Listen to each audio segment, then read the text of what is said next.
Good evening. Good evening. I think we should start. I was just checking with Tony Swanell, and we think that this evening kind of may be a first. It may be the first time that the AA has had an ex-chairman come back to speak to them. I'm not quite sure what it is we do, but for myself, and I'm sure for many of the people here, I'm extremely pleased that Alan accepted the invitation to come to speak this evening.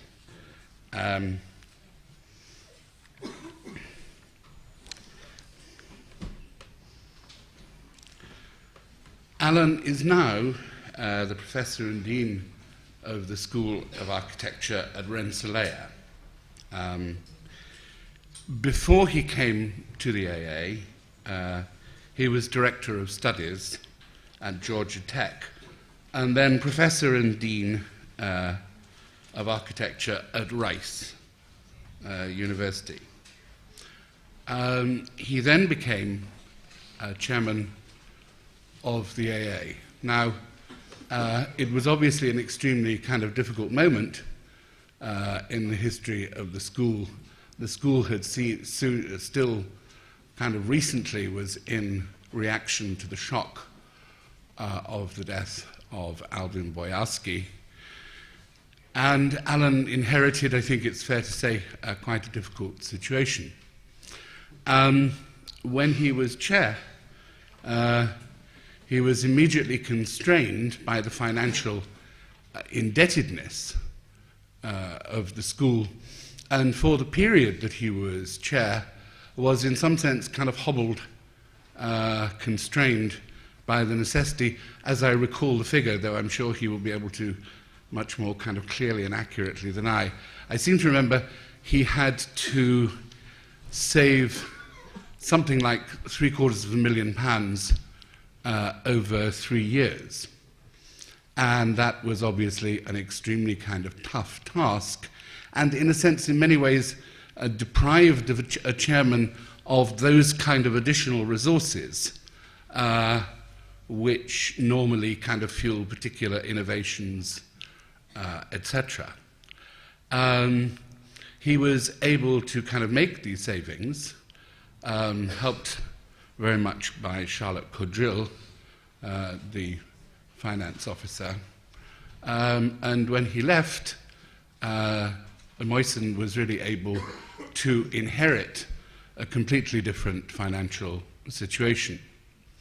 Now, I think the other thing which is kind of worth thinking about in terms of Alan's tenure of the post of chairman is, I was trying to think this afternoon, and I may have got one of two of these kind of wrong or out of sequence, but I don't think so, is that he really laid a new basis for a renewed teaching at the school. Let me go through, some of the appointments that he made. First of all, he brought in Jeff Kipnis, and together with Alan, Jeff initiated the graduate design. Now, given the sort of current success of the graduate design, it's rather difficult to think back to how extraordinarily controversial and contested was that decision at the time. But it surely proved one which was very productive for the school. If I go through some of the other appointments, it included Alejandro and Farshid, Mark Goulthorpe, Nazarene Saraji, Tim McFarlane, Ben Van Berkel. He also brought back Cedric Price. He also appointed the Laureates. And I shouldn't complete this list, although the name may be obscure to some of you who have not been recently in Iran, Bahram Shadel. Whatever happened to him, said Alan. I don't know. He was declared bankrupt after an action by Danny Libeskind, and ever since then has been practicing furiously in Iran. But you can see that the kind of roster of appointments which Alan made really did provide a kind of new framework, a renewed framework for teaching in the school. All of you have the kind of biography printed up, and I'm not going to go through a full list of Alan's long list of publications. Since being at Rensselaer, his own contribution to architectural teaching has been recognized in America by the award of what's known as the Topaz Laureate, a kind of prize for exceptional contribution to architectural teaching. It's a pleasure for me to welcome and introduce to those of you who don't know him, Alan Balfour.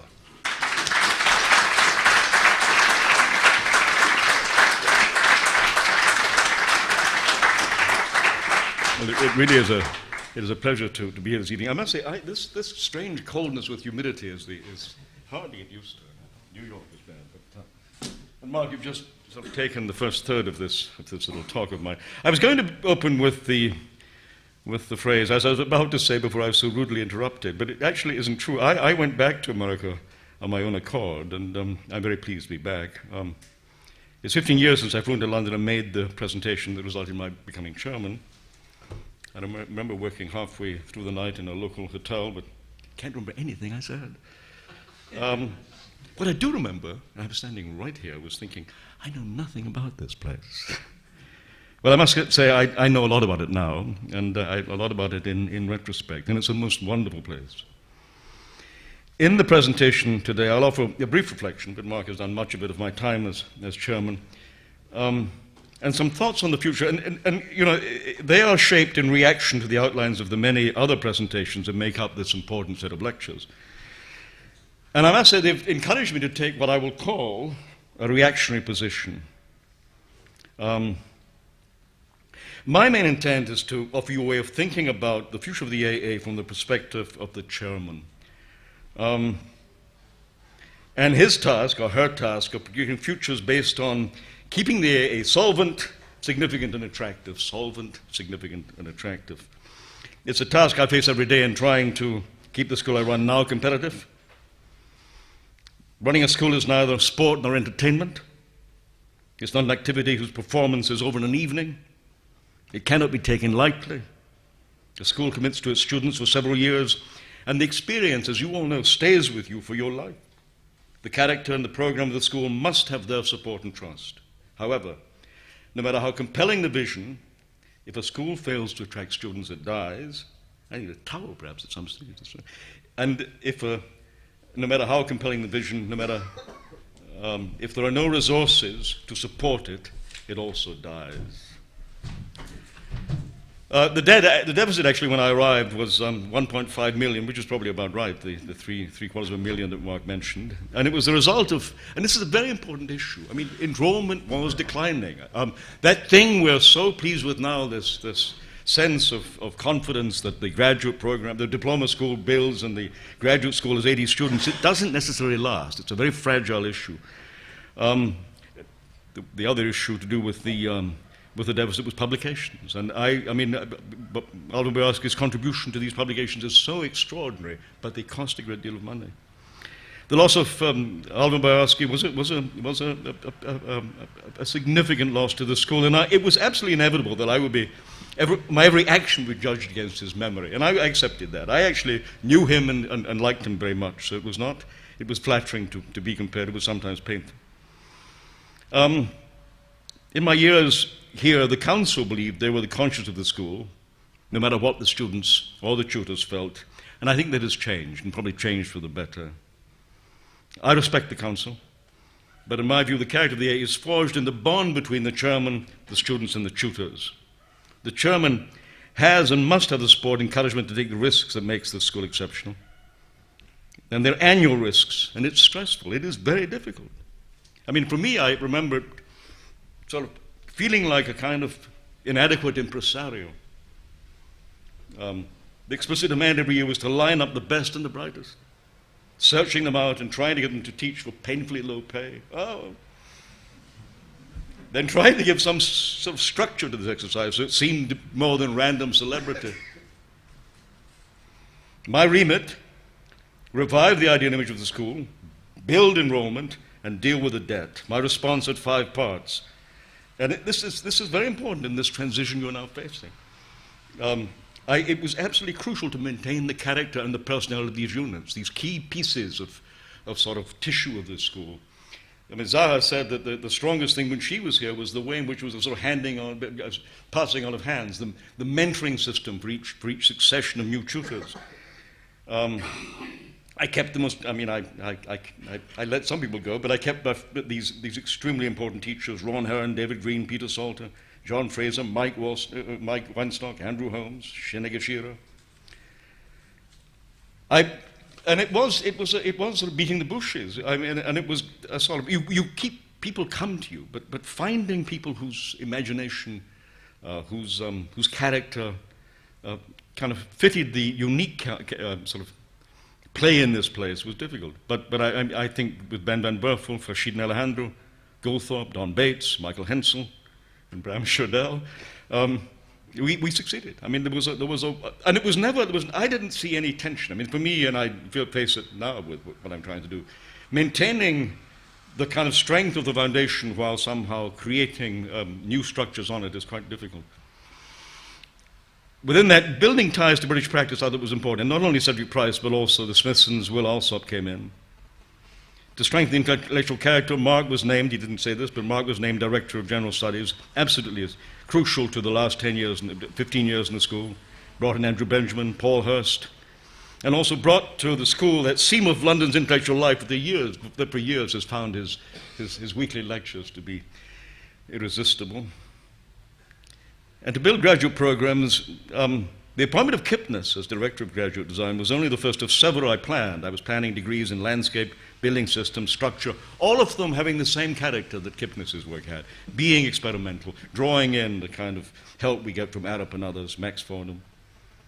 What I achieved, I think, was to establish this, and I must say, very productive graduate program design, broaden the creative character of the school, rebuild the reputation, and with that increase enrollment. And the graduate program was clearly the most productive. I must say, Kipnis I actually brought into architecture many years ago.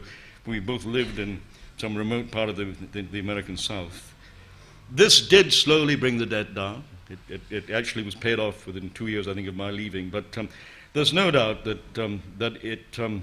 this set of constructions was necessary to somehow reposition the school. Schools can fade. Their reputation can become tired. Renewing that reputation is very difficult. And I think, I mean, I'm very pleased to get back to a school that is very confident and strong now, and this is very good for whoever's coming in. Let me add at this point, as I'm sort of bridge to the future, and I'm saying it because, I mean, the perception of the chairman is of someone with, or chairwoman, I don't want to say, many of you say chair now, so it's not sexist, but the perception is the chair is someone with vision who somehow manages to orchestrate a revolution, a change. But in a way, what is strong about this school is this school, this place, this culture, is its character. And probably the most resilient sort of underpinning of that character is the staff. And I'm saying this because you students and tutors know what a hard time you give them, but Mickey, Sandra, Belinda, Marcellus, Valerie, Joel, they were all here when I was here. They kept this place going. They are the most consistent piece of that ledge. And of course, the memory of the two people also with Mickey and Sandra who really kept the school running, Charlotte Cadrill and Sarah Matheson. You know, it was almost like a Victorian household. I mean, there were all these upstairs, downstairs problems, and you know, Edward, where are you? Edward was the I was going to say butler, but that's not nice enough. But he was the head houseman, and we had chefs and cooks, and we had poor people, and we had all sorts of bitchiness, endlessly. These daily affairs. I mean, it was running a big house, and there's an intimacy to this place, this culture, that's absolutely unique. The future, some givens. And you from Paul Finch onwards, you've heard this before, the school will only survive by continuing to offer strong and distinctly different experience. Such is the school's success that many schools in Europe and the US have borrowed some part of its character. But, and this is, I mean, I wander the world, and none have been able to create such a free-form curriculum. At this time, the character and method of teaching, the project-driven units, the absence of a formal curriculum is by far its greatest distinction, but that may not be enough for the future. And this is the sort of the direction this discussion will go in. It is the research potential of the unit system that seems increasingly valuable and underdeveloped. Let me just add as an aside, it occurred to me today that an asset that is so central to this is London itself. I mean, I am American. I've lived all my life really in America, except for this brief period here. And New York is a two-dimensional city compared with London. The richness in all the arts at this stage are things and I know with the links to the film school in Oxford we've begun to draw on. But you sit as a kind of synthetic discipline at the center of the most creative city just now in the world, and that seems to me to be something that should be built on. In all this, it's easy to argue that the project of the school must progress beyond the new and the fashionable, but it's much easier said than done. And schools, like battleships, don't turn easy. I mean, they don't shift easily. It all depends on leadership. And let me just give an aside. I'm currently involved in the search for a director of a Center of Biotechnology. Why I'm there, I'm not sure, but this is a job that pays $500,000. And we have consultants feeding us all these ways of judging and measuring, and they do these critical assessments. People come by, but they said, there are only three things that matter with leadership at this level. The person be a visionary, be a convener, and be a navigator. And they all have to be there. The visionary creates with the energy of the community as part of a sense of what is possible. The convener brings together the resources, the people, the equipment to kind of make the engine.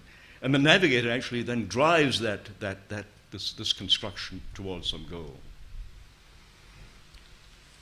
However, in all of this, the most elusive issue, enigmatic issue, is that of a vision for these times. And I imagine, Kipnis et al. Have been very smart about it, but in a way, this is not the kind of thing that one imagination, one intelligence can make sense of. These times are too difficult, too diffuse, too bitter, too divisive.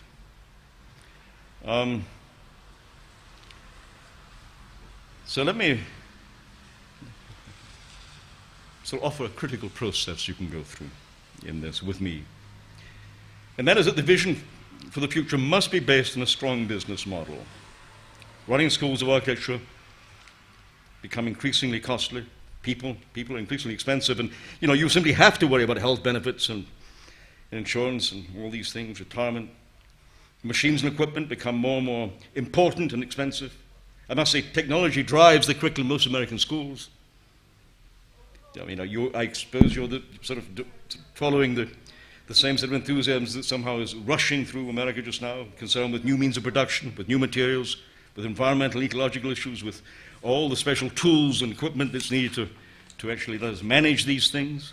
I must say, I was down that day with Marcellus, and I was reminded the AA workshop is that sort of funny kind of, it's almost like dark, I see it almost like it's like a forge. I mean, it's a primitive place, but that is the heart of the school at some points in the year. And I was impressed by the milling machines, the laser cutters. We're all buying those things. They get bigger and bigger. They now do 3D cutting and various other things. We all need the smartest, most recent, rapid prototyping, 3D printing devices. Columbia, I've just been told, and I was part of some discussion about how they developed the agenda, has now set aside this year $300,000 to re-equip its schools with the right tools, so your outputs from your machines, you're pressing the button, you make the building can be as smart as the machines allow. Obviously, not only machines expensive, but a highly specialized faculty is needed often to support them. I must say, you have terrific people in the workshop, and that's not necessarily a problem for you. We've had to bring them in. But given all of this, they cannot depend solely on being fee-driven, depending on fees every year to produce adequate resources for even the most modest plan for the future, no matter who the leader is. Added to that, in my experience with fundraising, trying to get real money from architects, particularly English architects, is almost impossible. This will never come close to producing an endowment remotely large enough to meet the needs of the future. It simply won't happen. Huh?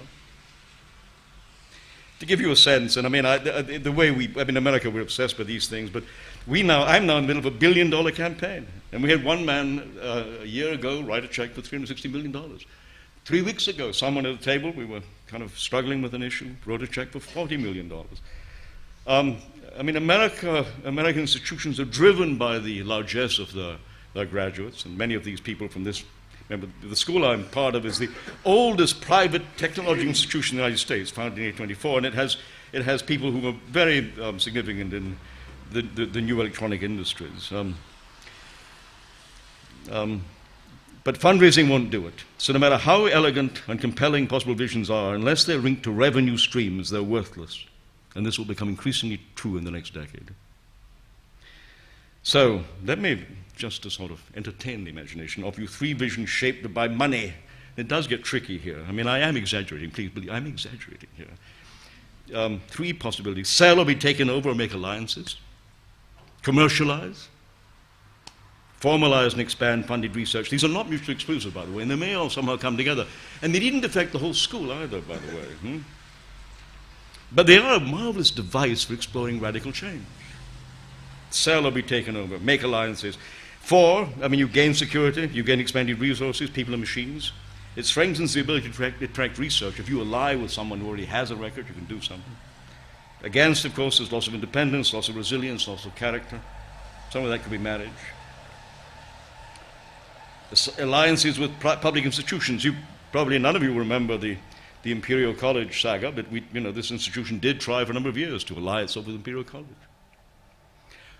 My second year here, we had lengthy discussions with the LSE to actually make an alliance that then led to the thing that Ricky Burdett now runs.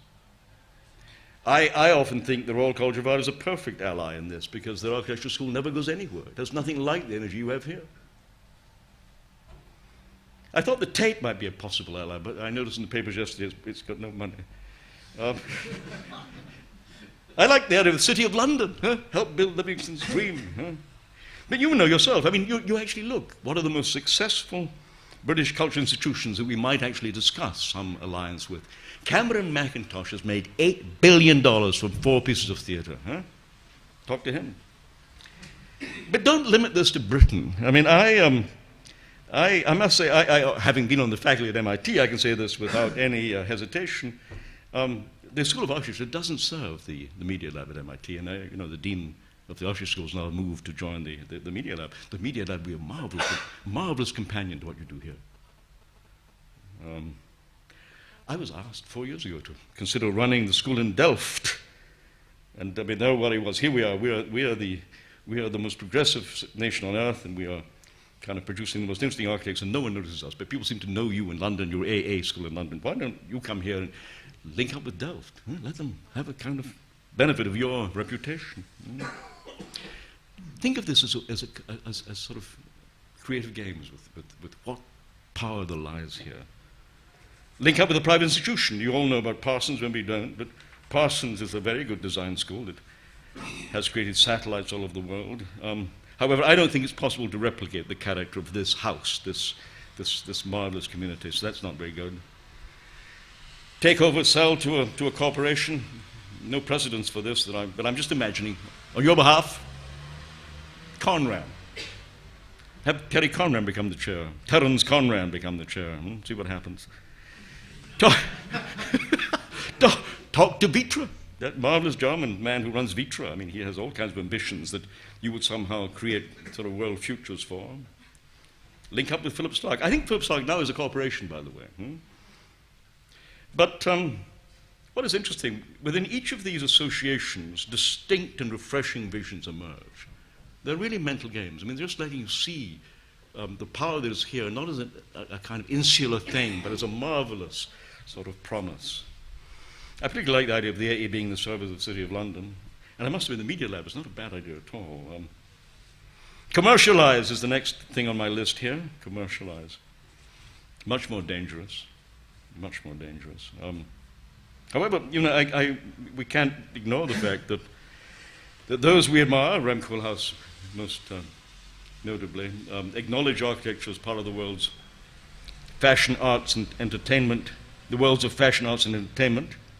Begin with small steps, create executive creative units for captains of lifestyle industry, help them with our unit system, develop a new way of thinking, sell creative services to major corporate practices. It's amazing how rumors sort of rush across a culture. We were all talking last week, and you already know this, that Peter Cook has been hired by the most commercial practice in North America, to be an ideas man for them. The AA could do the same. HOK. Market the AA label with extended product lines, with fabrics by Archigram, Hadid, furniture by Alsop, Koolhaas, Berkel, et al. Don't shy away from this. And I must say, I mean, it's a most elliptical book, but Koolhaas's Harvard shopping guide is either so cynical or so smart. I mean, who can tell? But it does suggest that this is not a world that we're somehow distant from. This is a world that actually consumes us. We should start to consume them some way. The ultimate goal, of course, and this is really the sort of stuff of both danger and fantasy, will be the corporate sponsorship of units. Huh? Appeal to any business which depends on fresh visions of the future, particularly the lifestyle businesses. Just think of Koolhaas getting Prada to support a unit annually. Prada defines the topic, directs the need for images of the new and the future. This is so successful that others follow suit. It leads to broad corporate investment in the units. Now this is dangerous. After a while, a diploma tutor would only be given a unit if there was a sponsor. Through this, the school develops vast influence on the shape of the future. And you can match. Project with sponsor. Issey Miyake, DKNY. I mean, last year was the party in New York, and clearly Zaha and Donna Karan are the most sort of closely enthusiastic people about the way they shape the world. I mean, their mutual respect is enormous. Nike is interesting. Nike is now in New York, and maybe here, is investing in graduates from smart schools to create gallery environments for their sneakers. They would snap this up like... Coca-Cola actually has just run a series of ads in which they've taken recent graduates from New York film schools to produce the most radical sort of reconsideration of the image, of their object, of their product. And you all know the way in which retailers like, well, IKEA, you know, Target you probably don't know, but Target is like Walmart with style. I mean, it's selling lifestyle to the middle and upper classes, and it made enormous fuss with Michael Graves, huge range of products over 8 years now. They actually also involved Philip Stark, but none of his products sold. Graves, in terms of this, and I must betray a truth, I was actually taught by Michael Graves, and he's a friend, but I mean, he has commercialized his work, selling, you know, house plans and every other object imaginable, with some success. I'm not suggesting, well, I am suggesting this is something to please think about. I'm suggesting that it both constrains and directs the ideas, but no way necessarily constrains the imagination. And in a sense, we're almost there now in a curious way. But anyway, the result of this would be, as the reputation expands, the advertising industry suddenly notices this strange school in London, encourages its clients to invest in the school as a remarkably inexpensive source of media images. And of course, the ultimate pleasure will be the creative investment of the movie and gaming industries, helping invent desirable illusions for the future. Disney, DreamWorks, Electric Light and Magic. I mean, we all know graduates who are working in these places. All of this would be possible only if the school remains the nexus of the fashionable and the brilliant, which I'm not necessarily suggesting the school should do, but it's certainly the way it's survived of late. As an aside, if someone as gifted as Zaha or these other names you mentioned were given this chair, it would be with the expectation that this person could attract worldwide attention. A network of the most gifted would want to join this person because of who they were. And certainly the people we've mentioned have extraordinary critical judgment. These are remarkable intelligences. But can such people give enough time for the task? I'm telling you a small piece of gossip here, if you think it's interesting. In the search for the chairman that replaced me, I had coffee one morning with Enrique Miralles, who I knew, and he said, "Ellen," he said, "is it possible for me to run the AA with one day in London a week?"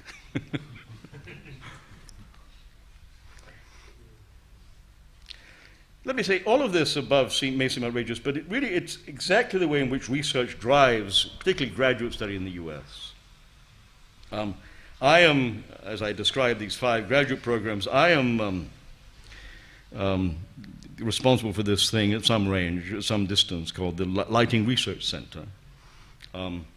It has 40 staff, 20 researchers, research professors, 5 of them are academic professors.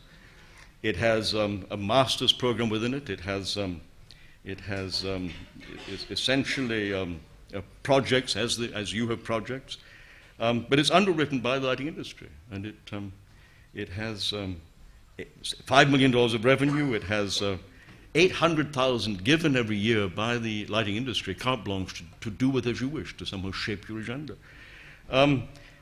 That carte blanche is interesting. I mean, when you develop these relationships, they don't necessarily demand product from you. They demand simply your imagination.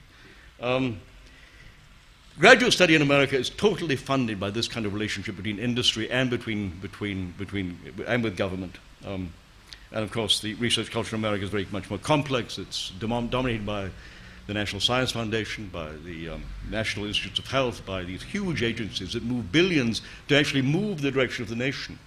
I've, however, just hired 2 people one from Germany and one from Sweden, and I must say that their view is, from where they sit, is that the EU is equally generous if only one knows how to work with them.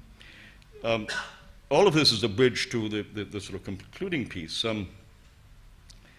With this kind of model, the sort of model of essentially seeing units at the diploma and at the graduate level being somehow attracting resources from outside, it probably could be possible to develop institutional sponsorship from such as the Ministries of Housing, Health, Defense, all these agencies of the EU, of the World Bank, which could lay the basis. I know that George has done some of this. I'm only remind you, this is the dominant character of graduate study in America. Not only does it drive the research, pay for the equipment, it also pays for the students.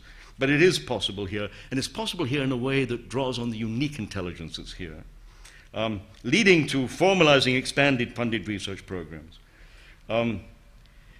Not easy. The dilemma in this move is to sort of adjust to different kinds of faculty to support it. It needs demonstrable expertise, it needs stability, but it really doesn't take long to establish a reputation. Let me play out a kind of final fantasy within this. And this is both fantasy, but it's also fact. I mean, it's also based on what I see is possible from where I sit. What if the AA played the radical card? I mean, in the 60s, the strength of the AA lay in its political project. I mean, it lay in its commitment to a social architecture. What if the school was to find some way of real politicizing the project of architecture? What if it formed a strong, committed international political agenda, taking it back, or some parts go back from the world of fashion and consumption? What if it developed explicitly humane and public projects of international significance, in which the AA is willing to confront the world's most abused realities? What if the school was to seek the support of international agencies, bringing its unique kind of imagination and intelligence to these problems, aid agencies in the UN and EU? Could the AA be seen as the most caring, prescient setting, preparing young architects to address the most difficult problems of these times? A place to prepare for a kind of architecture sans frontières? You know, the projects that Koolhaas did at Harvard, the project in the Pearl River Delta and the projects he's done in Lagos, are extraordinary projects of political insight. And I don't think they have ever led to the next steps, but you within the context, and people in this room, had projects in Tiananmen Square, projects in the confronting issues of world political failure, but they were never taken seriously. They were somehow creative exercises. They're much more than that. In so many ways, they supply a kind of creative imagination which has somehow gone out of the consciousness of the world. Bring in a cadre of teachers who experienced war and dislocation, committed to applying all the power of technologies old and new to the problems of giving shelter and forming community for the poor and the displaced. Reposition architecture by addressing the problems of recovering lost realities, lost cultures, rebuilding the West Bank, looking at Kabul, Chechnya, Has architecture any role in Darfur? Any role for the millions of refugees in their increasingly permanent half-world of the camps? For the desperately poor throughout the world, particularly India, Africa, South America? Could the AA create a culture that sought to create realities that narrow the experience gap between rich and poor, developed and exploited? It seems to me, without at least considering such a radical agenda and realizing that there are resources that can support it, the graduate of the school will actually continue to be all the rest. I mean, you all become very quickly servants of a culture driven by consumption and shaped by corporate interest, whether you like it or not. Just in time. And all this splendid poetic dreaming that the school cultivates is lost on where it might do most good. Can it be redirected to find the most profound context in which to consider the shape of the future, a future for all? Now, I pose two very different conditions, but of course the truth is that this culture can have it both ways. You could both continue to draw on and draw in the corporate world, the worlds of consumption and fashion, but you also could do the other. And I know it's always been there. In a sense, it's been there as a sort of dare. It can be there as a much more substantial project, frankly. And let me stand right back. I don't think there are many choices. I mean, I do think that so many schools are producing students that are not so different than you. They don't make things as beautiful. They don't feel. The poetry is never as refined, but the objects tend to look the same. And the machines are pushing that further. And they're all. I mean, the sort of sense I get as I move around the world, how all these schools are actually pursuing the same sort of set of formal games, is very troubling. And how these games are picked up and sort of reinforced as a sort of really very superficial gestures of cultural fashion. Not enough. I didn't find the stuff I wrote in 19 whatever it was, 89. 91, 92. But I did actually go through the various pieces I wrote in the yearbooks through 94. And in 94 I wrote, the fabric of culture is shaped by complex interaction between historical, political, and institutional forces and the intelligence and imagination of individuals. However, certain forms of conceptual thought only arise and flourish within unique cultural institutions, and such is the place of the Architectural Association. And its culture is one of continual revision. Thank you.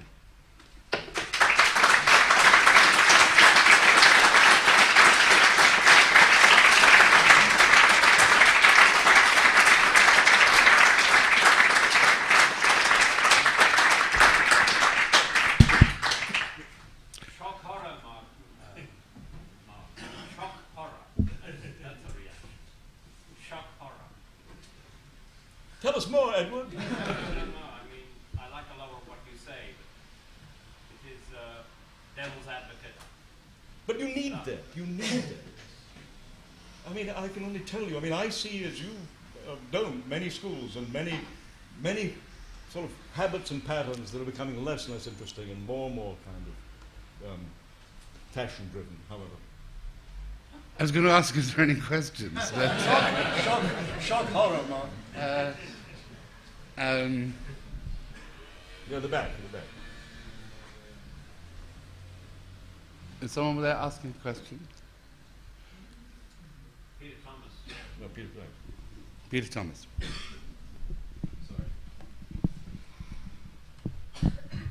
Thank you, Alan.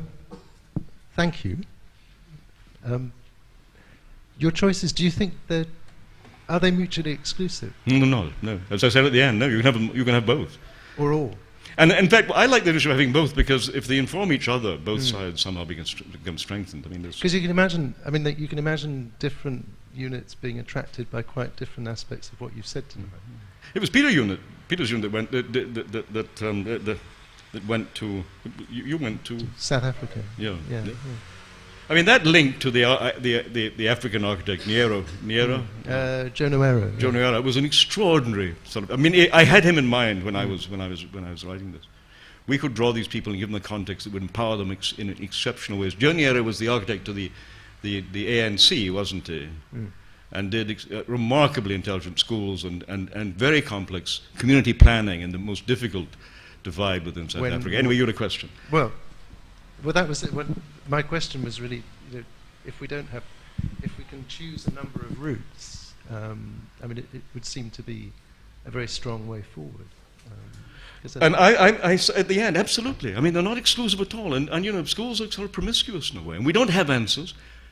But at least we should balance what otherwise is going to be driven by fashion with some really conscious confrontation with a very difficult world at this time. That in a sense, the strength, what is it? Baudelaire said, art veils mightily the terrors of the pit. I mean, the strength of our consumer world is letting us forget Czechia exists. I think maybe, given this kind of sequence of your arguments, that we could maybe kind of split the questioning kind of into two parts, because I think that probably you're the only person who's going to be addressing the school in one of these evening debates that actually kind of has had or will have the temerity to pose directly to the AA the problem of its future finance, as it were, whatever the context might be. And I think, what you've said in effect is that the traditional kind of form of funding and financing of the AA actually is not an adequate basis for the next period, for a number of reasons. One, the fact that architectural education is becoming obviously more costly at a capital level, that we're beginning to have to think about objects and processes which simply cannot, as it were, be stolen out of the fee income, let alone thinking about improving the position of a lamentably underpaid staff. And I think that is actually an incredibly important issue for the school to kind of think about. And I think it's very good that it's been raised. There's almost still a kind of gentlemanly taboo about mentioning the question of kind of long-term finance. Well, I can only say that I was amazed that faculty were willing to stay here given what they're paid. And I must say that many other schools pay a lot more and will take them away from you. I mean, it is difficult. Is it not an insignificant issue? I'm wondering if there's any... I see a number of underpaid people here.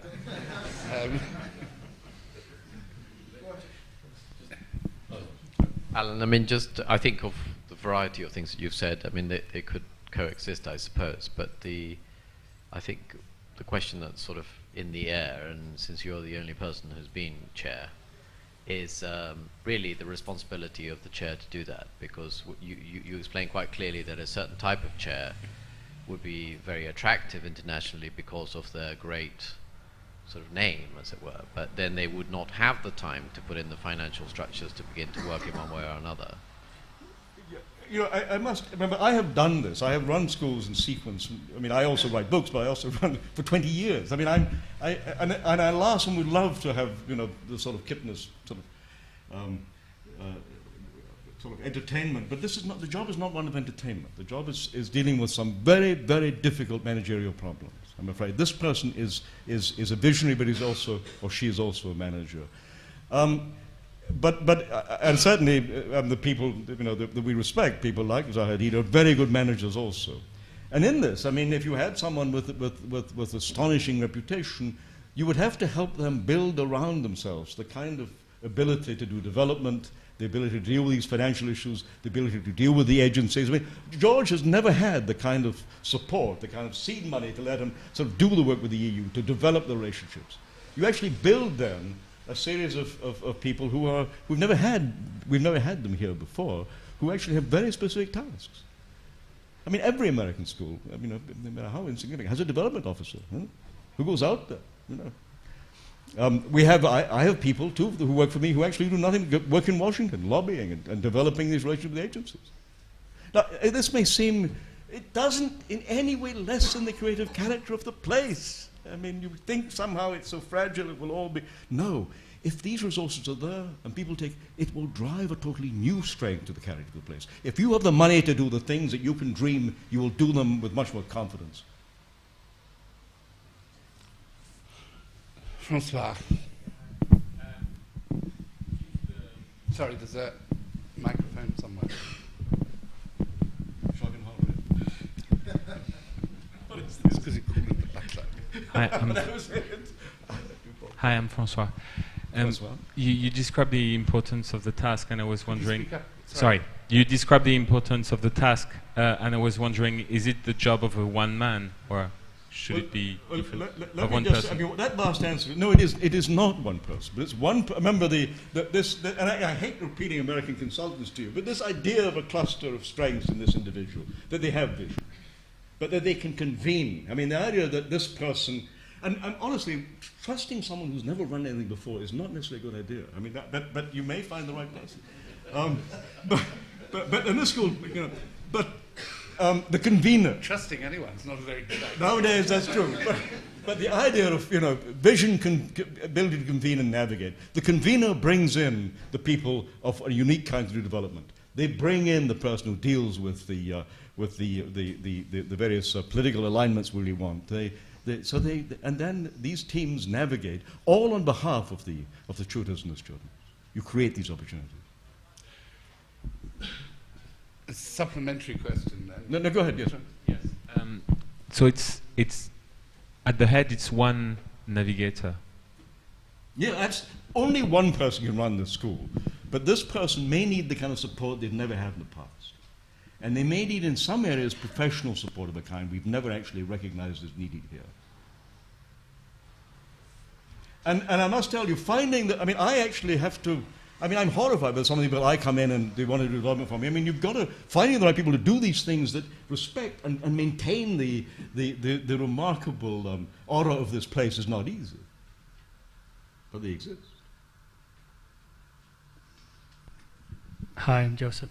So are you suggesting possibly that the school, by keeping its autonomy as it always has, is a dying idea? No, remember, I'm only playing ideas for you to think about. Let me tell you, Sure. I don't know how you've survived 10 years from now just being fee-driven. I don't know how you do it, all right? And look after all the things that you've got to look after. I would like to think that the solution lay in developing a substantial research income. And the two issues we make in America, particularly, I mean, I'm interested in seeing this thing that is now so strong, this graduate thing, becoming much more than it is now. And I'm looking to that to produce several things, to produce revenue, to attract to this place the kind of people we've never attracted before. I mean, the beauty of sponsoring research is not that it brings money, but it actually underwrites the creation of new ideas. It really does advance the culture in ways we've never done it before. You've not known this, so I can only tell you it is true. It may mean something that actually is quite difficult. I am bringing in my programs in acoustics and in lighting, remarkable people, but they're from the sciences, they're physicists, they're people outside of architecture. But they are perfectly content. I mean, they like the context. I mean, architecture is a synthetic discipline that can actually create context for others to be interested in problem solving. No, I believe that you've got to strengthen your independence. You've got to take seriously the issue of doing more than being fee-driven. If you can't do that, you may have to fall back on alliances of some kind. I mean, I think the important point, I mean, is that normally at the AA, our kind of reflex reaction is that thinking about getting extra finance is somehow a deduction from our independence.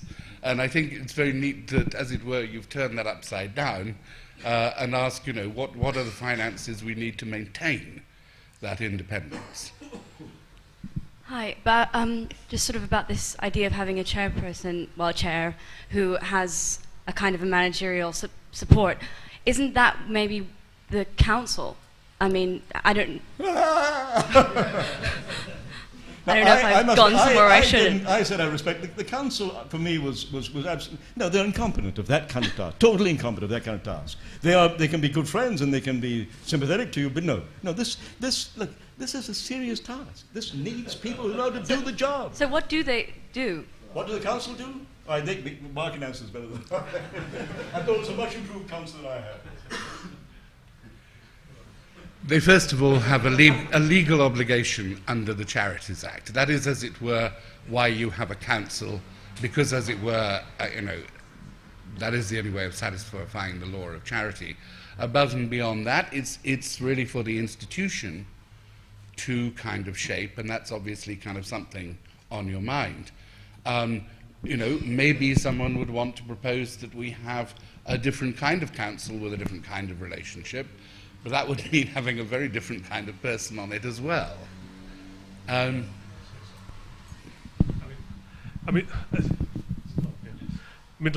For example, the last president of council was a great benefactor of the school, Crispin Kelly, which was useful. I think the council is looking to the school, actually, for a lead. And the council wants people to tell it what it wants. I mean, when I came onto council, we were told by Edward, I think we were kind of here to really do very formal duties and to kind of, come to the meetings, approve the budget, approve the chairman's plans. But I mean, the council wants to be more active. If the council wants to perform in the way that the school wants it to do. But could I add something further? Just a second point. Alan, I think it's incredibly important you've raised this whole issue of finance, because actually it's absolutely key. But I wanted to ask you, how do you reconcile this idea you have of us becoming sponsored by Coca-Cola, DKNY, Conran restaurants or whatever, with our sort of role also of becoming a critical presence in a way that the school was in the 1950s and 60s, a critic of society. From your American experience, I mean, can we combine the two? So there's two issues there. But I hope you realise that I'm simply provoking you, and I gave you a fairly commercial world, and undoubtedly getting a product contract is better than getting a cathedral these days. We know that. But I think the last piece, creating a research context here that can renew the political context is the most important one for me. The other is possible. Now, I am simply teasing your imaginations. I'm not proposing these things, but I'm telling you there aren't infinite choices in this. I must say, you talked about architectural practices, but the only practices, with a few exceptions, who really respond to a plea for support, oddly enough, in London, are those which originated in the USA, like KPF, HOK. KPF is a sponsor of lecture program. Well, again, that's in our nature now in America. Let me not lose an issue. Alan, came up. Let me just. I want to make sure. I'm simply sort of producing things that tease the imagination. All right. Now, the council does not provide professional support for the chair. The council is useful, it can help raise funds, but it's not like having someone who goes and develops funds for you, or goes and lobbies agencies for you. That has to be a specific person who's good at that. Just aside from the being sponsored by Prada or by the World Bank, it seems to me that Paul Finch, when he spoke on Monday, he very much is journalist, and he showed some buildings that he liked, buildings that he didn't like, but it was all about architecture, was about doing buildings in a sense. It was very quite straightforward. Jeff in many ways talked a lot about research as well. Now, I think that the issue of research is very important, and actually it's applicable to all courses in all universities. It's something that's important at the moment. How do you feel about the idea of, because there's still this old-fashioned thing that we are on our IBA course that sort of trains people to be architects, in a sense, to do what Paul was showing in the slides later. So, a lot of people come to the school to be trained as architects. So the research is actually very appropriate, certainly in the graduate school, and that's proved to be the case, and therefore raising money for research. But actually training people in second year as architects is quite difficult to justify as research. Do you feel that there's a... Absolutely, and this is a grain. Each piece of the school, from the foundation to the intermediate, is different, and the agendas are different in each of them. I must say, we had a discussion at lunchtime on examining, and one of the comments was that, in a sense, the examiners give more latitude to design in the broadest sense here than anywhere else. It's hard to claim that the experience, the final years of the diploma units are centrally about building. They're about so much more than building. Could we kind of try and put two issues together? Because I think probably many people in the audience were interested by the presentation of, like, your last kind of strategy, that of a sort of political radicalism returning in a way that's actually linked to research. Because I think that question dovetails with another question which already has shown itself in these meetings, which is this: what does it mean to say that the AA is an international school? Clearly we want that to mean something more than other than, that it's like an American university that takes lots of foreigners. But the actual definition, or following through that definition of what an international school is, I think, kind of one possible kind of horizon. And it seems to sort of fit quite naturally with what you're calling kind of the strategy of a certain radical politicization. Want me to comment? Does anyone, or perhaps anyone? I mean, I don't know. To answer from the point of view of someone who attempted to orchestrate the units and give them sort of some coherence. I mean, I think there's an extraordinary richness, but there isn't enough patterning in the way the units are formed. I mean, I don't know. Now, this not, mind you, I don't know. This may not be true at all now, but I believe that what I'm describing here could begin right away. I mean, I remember 4 or 5 units that had all of the characteristics I'm describing here, but I don't think we ever saw them. We saw them as individuals. We didn't see them as a kind of a clear emerging political agenda. I mean, it could be that the chair comes in and says, look, we're going to dedicate 4 major areas in diploma school to this whole question of the sort of forgotten world. And we're going to link the people here with the Nieras of the world, with significant figures. We're actually going to go out and make marriages with where these problems exist. Now, some of these projects before, Tiananmen Square, the work in Africa, were among the most thrilling. And absolutely, I mean, and dangerous. I mean, the work in Johannesburg, there were problems. But it was using the imagination of space in ways that no other school could. But we never capitalized on it. We didn't promote it. We didn't tell the press that we're out there. Not that matters to you, but it does matter in the way in which agencies see you. It could lead to ways in which you were suddenly seen as able to do things in these contexts no one else could do. Now, that is true. But we've never actually arranged things to make that happen. Are there any other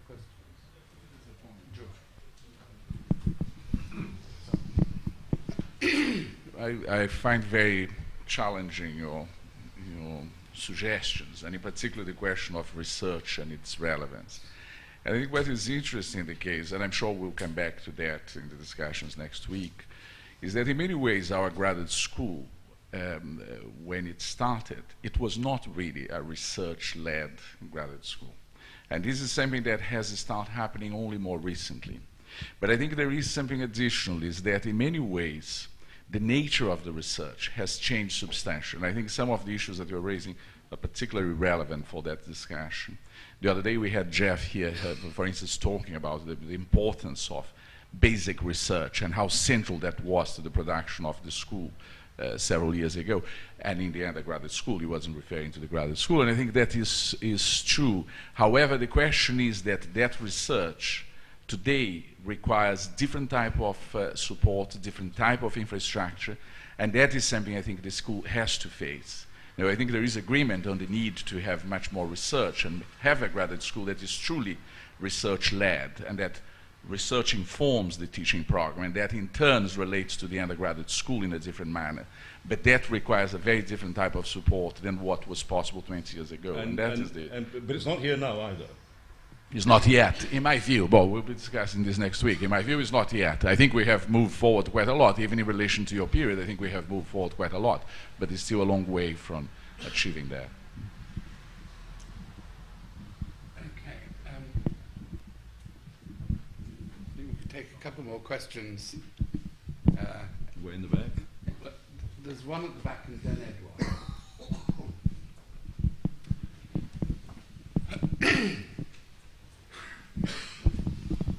My name's Tyler. I'm a phase 2 in the DRL in the graduate school. I was just curious if you could say a bit more about the consequences of having a fashionable name attached to the chair. I think for students it would be helpful in that it easily attracts lots of students from all over the world, but do you think that stands in contrast to the ability of the school to regain its social obligation or its political obligation? You posed the question, I think, very well. I don't have an answer. I mean, I actually am very impressed by these names we've mentioned. I'm not suggesting they're in any way inadequate. They are torn. They're often torn between their practices and the obligations to the school. They also, by and large, tend to have fairly singular views on issues. But we love these views. I think Rem is the exception. I mean, the work he did, I mean, these various projects, when he set up that unit in Harvard, were extraordinary developments of the kind of unit, the political character of units. But I don't think he could sit still enough to really worry through this. No, it's a dilemma. I don't, I mean, the school has never been run by a star in that way.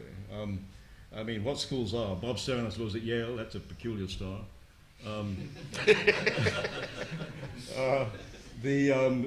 I suppose Wigley at Columbia, I don't know if he's a star or not. I don't think he is. They did try to get Zaha for about 8 months, and that didn't work out. You know, the whole thing is a dilemma.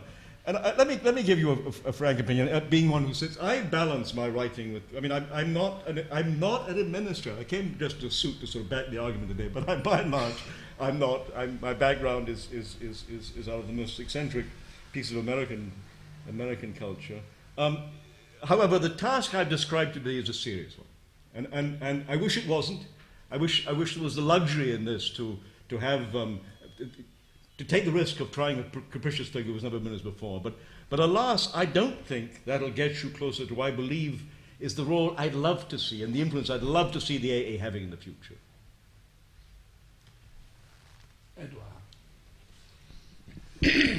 Thanks. Alan, I'd like to think that one of the roles of the Council is to hold the place, the AA, in trust in order to permit the school to continue to be a ferment of ideas. That's just one of its roles. I haven't really moved very far away from my gut reaction of shock horror, because what you said, some of it I thought tongue-in-cheek, has really teased out a vision which I have of the AA as a citadel being assailed by the Mogul hordes. And I wondered if you could disabuse me of that vision. By the way, the Mogul hordes are. Give them names.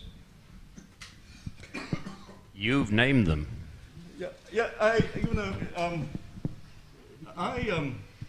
don't think these are simple times. I must say the speed at which the commercial world consumes the ideas of places like this is painful often. It's an extremely hungry world in all the media, particularly the visual media now. I mean, they're grabbing anything. It trivializes things so quickly. I don't know how the schools, I mean, it's an American problem as well. I mean, schools have got to realize that they're becoming fodder for certainly in America, a culture of consumption. Most American students move into corporate practice. They don't enjoy it very much.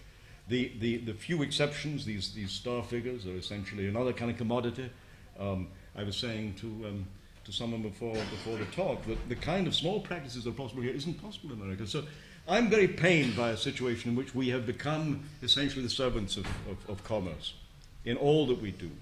And I believe this school, more than any other, has a chance to stand back and redirect its extraordinary resilience towards those, I mean, frankly, pieces of the world that we're much more interested in forgetting and we're almost encouraged to forget now.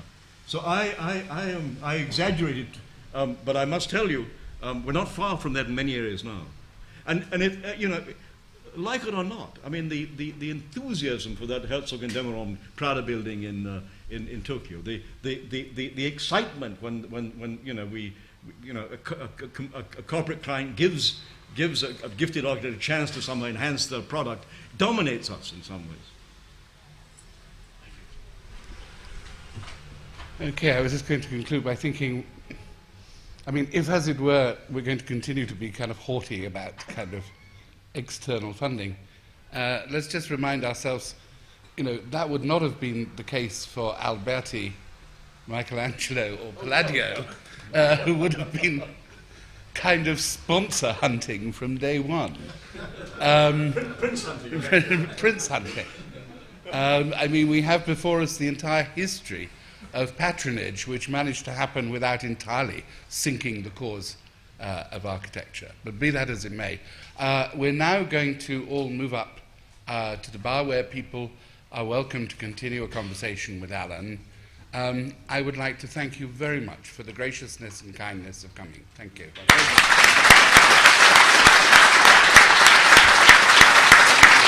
Thank you.